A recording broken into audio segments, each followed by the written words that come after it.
Alam mo si Inday, June 30 gawin na. Lahat naman public official.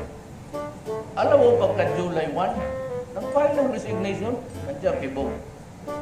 Pagka na lang talaga itong Inday. Para lang tatakbo ako, sabi niya, o sige, takbo akong mayor. Nag-vote kami, lahat, nationwide yan eh. Kinabukasan, nag-file ng resignation. Sabi niya, maghanap ka na ng mayor mo.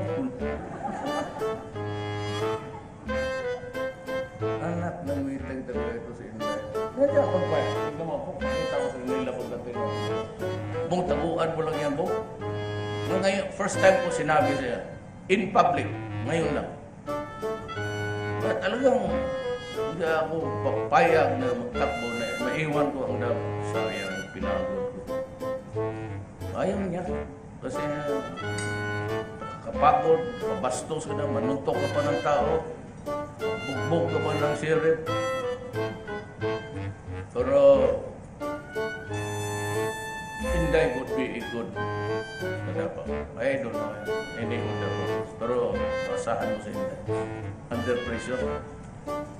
Kasi kung kaya niya nanay niya, paiyakin, pati ako. Pag yan ang mamutang inawat, tahimik kami lahat. Ako naman, ito nagtabanto. Anak mo eh. Basta ako tatalikod. So sanay na sanay siya ng sumasagot talaga. Tapos kinong maliit pa. Pero maasahan. Times of problema sa tao, maasahan. I'm not praising me to that is what she is. Vote straight Duterte senatorial candidate.